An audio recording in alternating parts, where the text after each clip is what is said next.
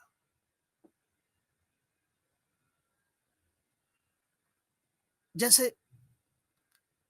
میر مہدی مجروح کو لکھتے ہیں: اے جناب میرن صاحب، السلام علیکم. حضرت آداب، کہو کیسے ہو صاحب؟ اجازت ہے میری میر مہدی کے خط کا جواب لکھنے کو؟ حضور، کیا میں منع کرتا ہوں؟ میں نے تو عرض کیا تھا کہ اب وہ تندرست ہو گئے ہیں. نہیں میرن صاحب، اس خط کو آئے ہوئے بہت دن ہوئے، وہ خفا ہوا ہوگا. جواب لکھنا ضرور. تو غالب نے کس خوبی سے مراسلے کو ایک مکالمہ بنا دیا اور ہجر میں وصل کے مزے لوٹنے کی کیفیت پیدا کر دی. اس میں ان کے انداز میں کتنی سادگی، بے تکلفی اور اپنائیت کی فضا ہے، اور اس خوشگوار فضا کو قائم کرنے کی کوشش میں ایک افسانوی رنگ پیدا کر دیا. تو اس طرح سے بیشتر خطوط ان کے جو ہے غالب کے طنز و مزاح سے رچا ہوا ہے. شوخی و ظرافت، حالانکہ جو ان کے اردو اور فارسی شاعری میں موجود تھی، وہ اس کو خطوط اور نثر میں لے آتے ہیں. اسی طرح غالب کے خطوط ان کی زندگی اور ان کے عہد کا اشاریہ ہے. ان کے خطوط میں غالب کی شخصیت کی مختلف شکلوں کا جلوہ گری ہے، اور ان خطوط سے ان کی پوری زندگی ہماری نگاہوں کے سامنے پھر جاتی. وہ ہمیں اٹھتے بیٹھتے چلتے پھرتے ہنستے بولتے روٹتے مناتے نظر آتے ہیں، اور اپنی ذات کے علاوہ اپنے ماحول اور اپنے زمانے کے گرم و سرد حالات کی طرف بھی اشارہ کرتے ہیں. تو گویا غالب کے خطوط میں جہاں ان کی شخصیت منعکس نظر آتی ہے، وہیں ان کا عہد اپنی جھلک دکھلاتا اور ان کا معاشرہ سانس لیتا ہوا نظر آتا ہے. اس طرح سے زبردست رنگا رنگی ہے، اور ان کے خطوط اردو نثر کے شاہکار بن گئے. تو اس طرح کے خطوط انہوں نے لکھے جو جس طرح سے شاعری میں انہوں نے اپنا ایک نام پیدا کیا، اس طرح سے انہوں نے اپنے خطوط کے ذریعے سے اردو میں اپنی ایک راہ الگ قائم کی. اب اس کے بعد ہم مولانا ابوالکلام آزاد کے خطوط مکتوب نگاری پر بات کرتے ہیں. سب سے پہلے آزاد صاحب کی تعریف.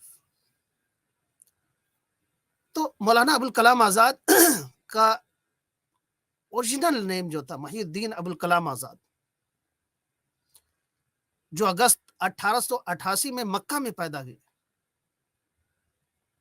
اور عربی فارسی اور عربی دینیات وغیرہ ان کی بنیادی تعلیم رہی. انہوں نے اپنا سب سے اہم پیشہ صحافت کو چنا. صحافت میں کے میدان میں جب قدم رکھا تو سب سے پہلے انہوں نے الحلال اور البلاغ 2 رسالے شائع کی، جو ان کے اردو ادب میں بہت زبردست اس کی اہمیت. تحریک آزادی کے ذریعے ملک کے آزاد کرانے میں نمایاں کردار ادا کیا. غبار خاطر، ترجمان القرآن اور تذکرہ جیسی شاہکار تصانیف پیش کی، اور ہندوستان کی آزادی کے بعد حکومت ہند کے پہلے وزیر تعلیم ابوالکلام آزاد تھی. ان کا انتقال 1958 کو دہلی میں ہوا. اب ہم ان کے مکتوب نگاری پہ مختصر روشنی ڈالتے ہیں. جہاں ایک طرف سیاسی و مذہبی حیثیت سے ان کی شخصیت ایک ہماگیر، اسی طرح سے ادبی عظمت اور انفرادیت میں بھی اپنی ایک الگ شناخت رکھتے ہیں. الحلال البلاغ کے بلند پایہ مضامین، ترجمان القرآن کے حکیمانہ و بالغانہ نکتے، غبار خاطر کی شکل کی انشائیہ کی خصوصیات رکھنے والے خطوط اردو ادب میں اپنی ایک الگ مقام رکھتے ہیں.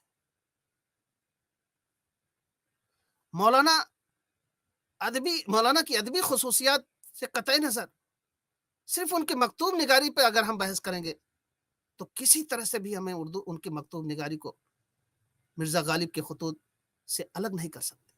اپنی ذہانت اور تخلیقی صلاحیت سے مکتوباتی ادب کے سرمایہ میں قابل قدر اضافہ کیا اور ان کے خطوط کے کئی مجموعے شائع ہوئے جن میں غبار خاطر، کاروان خیال، تبرکات آزاد قابل ذکر ہے.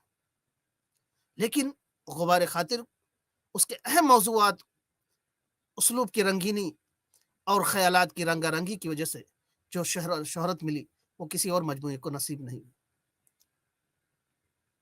غبار خاطر ان کے مکاتیب کا جو مجموعہ ہے جو مولانا نے قلعہ احمد نگر کے جیل سے مولانا حبیب اللہ خان شیروانی کے نام لکھا تھا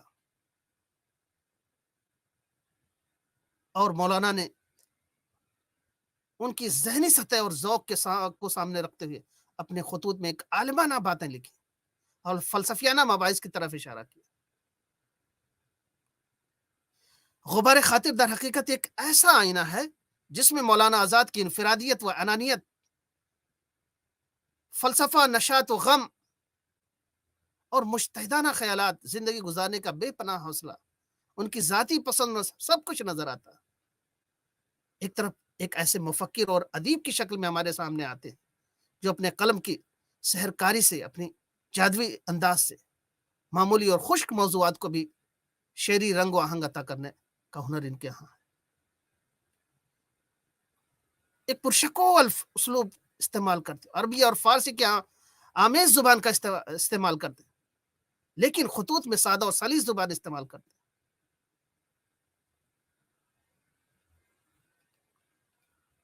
مولانا ابوالکلام آزاد نے بیشتر خطوط شیرانی کے نام لکھے جو قلعہ احمد نگر میں. تو اس طرح سے ان کے خطوط کا مجموعہ یہ نہایت ہی ادب میں اس کی بہت قدر کی نگاہ سے اس کو دیکھا جاتا ہے. اب اس کے بعد ہم گفتگو کرتے ہیں اکائی نمبر 6، اردو میں طنز و مزاح، انشائیہ اور مضمون نگاری. اردو میں طنز و مزاح، انشائیہ نگاری اور مضمون نگاری کے فن سے سب سے پہلے ہم اس کے تعارف پر روشنی ڈالیں گے. اس کے بعد ہم اردو میں طنز و مزاح، انشائیہ نگاری اور مضمون نگاری کی روایت کے بارے میں بات کرتے ہیں. اس کے بعد ہم اردو میں طنز و مزاح اور انشائیہ نگاری کے اہم تخلیق کاروں اور مضمون نگاروں کے فن سے واقفیت حاصل کرتے ہیں. تو سب سے پہلے ہم ان کا ایک انٹروڈکشن، تمہید. غیر افسانوی ادب، افسانوی ادب اور غیر افسانوی ادب. اردو میں ادب کی تاریخی پس منظر میں جب غیر افسانوی اصناف کے ارتقاء پر روشنی ڈالتے ہیں تو سب سے پہلے ہمارے سامنے یہ بات آتی ہے کہ اردو میں غیر افسانوی نثر کی مختلف اصناف نے مغرب کے اثر سے اردو میں ترقی کے منازل طے کیے. طنز و مزاح، انشائیہ، مضمون نگاری، سوانح نگاری، خاکہ نگاری، مکتوب نگاری، سفر نامہ، رپوتاز، غیر افسانوی نثر کے تمام اصناف مغرب کی مرہون منت. ان تمام اصناف نے اردو میں ایک طرح سے انہوں نے مغربی اثرات کو قبول کیا اور سر سید اور ان کی تحریک نے ان اصناف کو اردو میں آگے بڑھانے میں، اردو ادب میں بے حد اہم کردار ادا کیا.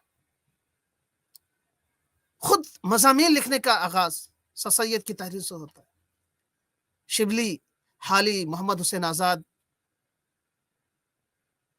یہ تمام لوگ ان کی پیروی کرتے ہوئے نظر آتے ہیں اور اپنے اظہار خیال کرتے ہیں.